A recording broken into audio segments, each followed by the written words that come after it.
Ég fædd og uppalinn Fimmstafelli, kinn. Já. Foreldrar mínir bjuggu þar lengst af sínu búskap. Og við vorum 8 systkin og 3 systkini og dánar. Einn dó lítið barn, 7 ára, hina bara gamlar konur. Og svo erum við 3 lifandi og 2 bræður. Þeir voru yngstir. Og ég naut góðs af því að vera þegar ég var krakki, þá voru engir strákar. Mér leiddist inn í verk. Og systur mínar voru myndarlegar í bæði handavinnu og matreiðslu og öllu mögulegu. Og ég gat verið út í með pappa fyrir það. Og hann átti hesta og það var voða gaman.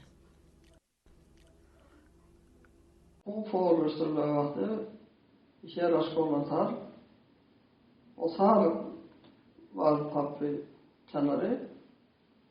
Við komin frá námi í Sviss, sem hafði verið í Genf, Rousseau Institute, sem ég kann nú ekki alveg nefna einu sinni. Það er allavega að koma beint þaðan og byrja að kenna Laugarvatni, þar sem að þessi unga námsvei var og þau urðu bara síðan fórst af öðru. Og þegar hann svo 1930 þegar Austurbæjarskólinn tók til starfa, nýreistur, þessi flotti og fíni barnaskóli, og hann var ráðinn þar fyrsti skólastjóri, þá var það þessarar ungu stúlku sem verið hafði nemandans og þau giftu sig og fluttu inn í Austurbæjarskólann þar sem var íbúð fyrir skólastjóra. Og þar áttu svo heima alveg þangað til. Hann dó 1945. Þar fæddust við Arnólfur og við erum 5 systkinum. Arnólfur elstur og ég, Hrafnkell, Hallveig og Kristján yngstur. Og við vorum þarna sem sagt ólust upp í skólanum. Já, það var náttúrulega þegar við fóru á heimsýningunum 1937. Þá fóru þau og það fóru kennarum. Ég held að það verið einhvern kennaraþing hann í París á sama tíma. Og þau voru alveg þarna talið lengi, ég veit nú ekki hvað lengi, við vorum í fóstri hjá af og ömmu. Ólafi og Ragnhildi, hann í mig í 8 á meðan.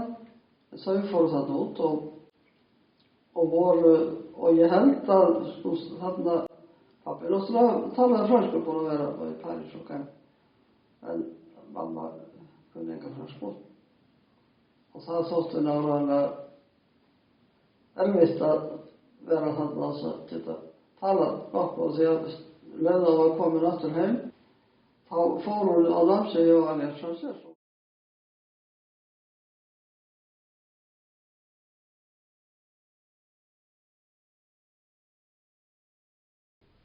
Nei, mamma talaði aldrei með okkur. Og enginn. Ég bestúrti, og það var sjaldan. Og ekkert svo, ég held að hún hafi ekki mikið talað hann fyrir það bara löngu seinna. Þetta var sjálf orðin gömul. Þá nefndi hún að stundum. Þannig að hann sagt Dísi, hann var fallegur maður að Sigurður minn. Og sjálfsagt hefur hún haldið að myndi bíða eftir sér einhvers staðar. Sem hann hefur vonandi gert. Fólk veit ekki eitthvað sem geta áfallahjálp eða eitthvað svoleiðis. Það er bara allir að vera hver að leysa og sína vanda sjálfur. Og hún gerði það smátt og smátt. Þegar eftir sem árin liðu, þá áður svona það var þetta erfiðast fyrst. Já, ég held að hún hafi svona sérstaklega eftir að hann fann að vinna á Þjóðskjalasamninu. Þá hafa bara verið 8 svona góð ár og já, hún tók þátt í svona félagsstarfsemi og umgekkst fólk bæði vinnufélag og svona vinkonur sem svo kom barnabörnir og það var þetta gaman að hafa það í heimsókn og heimsagði og sögur og söng fyrir þau. Og það fannst mér aðdáunarvert eftir að var nú sjálf orðin svona gömul og gleymin svolítið. Að hún vissi alltaf held ég, hún vissi sko, hún þekkti kannski ekki öll barnabörnir og barnabörnin, en hún vissi hver átti hvern. Og fyndist ótrúlega með þessum afkomendum sínum. Og þeirra sem að muna eftir henni minnast hennar áræðina með gleði. Þannig að af einhverjum ástæðum þá held ég að sko við séum óvenju samheldin fjölskylda. Svona stór, mörg eins og við erum og þá einhvern veginn maður fylgist með og veit svona nokkurn veginn hvað allir hinir eru að gera. Og það getur nú vel verið að mamma hafi svona meðan að hún gat einhverju ráðið að hafa stuðlað að því. Það er auðvitað að segja hvernig lífið hefði orðið ef að við verið lengur hjá okkur en auðvitað hafði það áhrif á okkur öll. Við vorum hans öll, já. Svo hringdi bara Ólafur afi þetta morguninn. Ég man eftir þessu öllu saman þess að þetta hittist í dag sko. Afi sagði síman og við vorum þarna inn í suðurstofu. Og svo þegar hann var búinn að og einhvern veginn datt mér í hug en ég samt vildi nú ekki trúa því að það væri. Og svo styrði afi sér að mér á eftir og sagði skildur þú þetta Kristín mín að pabbi dó í nótt. Og svo var ekkert talað meira við mig og ég klæddi mig og fór fram og svo fór ég út og þá stóðu þeir móðurbræðurnir á tröppunum og ég löppaði niður tröppurnar og milli þeirra stóð og svo áast eftir tröppunum.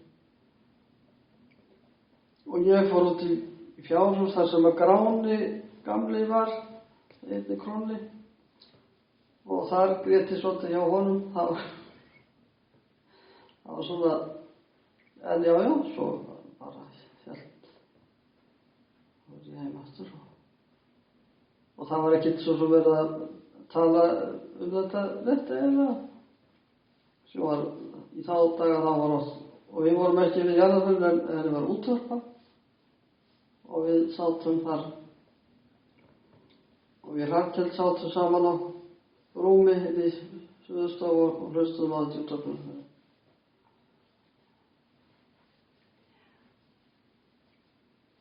Svo kom mamma norður og sátt okkur og við fórum til Reykjavík. Og við vorum fyrstu íbúar í Bólstaðarhlíðinni. Við flyttum það þeim á undan og hús var ekki alveg svona full klárað en það var nú ekki leið, það var nú og þarna vorum við svo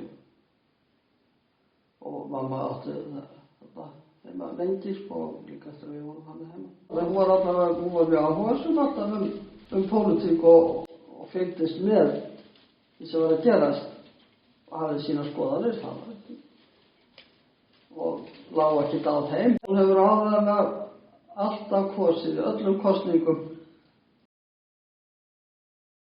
Það var ekki alltaf erfitt að lýsa svona sínum allra nánustu. En ég held að hún hafi verið svona jákvæð, glaðvær að eðlisfari þó að lífið hafi ekki alltaf leikið hana eða farið að mjúkum höndum þannig að stundum hafi kannski verið svona þungt yfir henni að þá held ég að svona skapferli hafi verið og kannski hjálpaði henni líka yfir ýmsa erfiðleika. Af því að hún átti auðvitað að sjá svona bjartari hliðar tilverunar. Líka mamma var heilsulítil, hún var með mígreni og auk þess var hún með beinþynningu í fótunum með eitthvað hún höld. Og alltaf á stiklinu náttúrulega, hún settist einlega aldrei niður.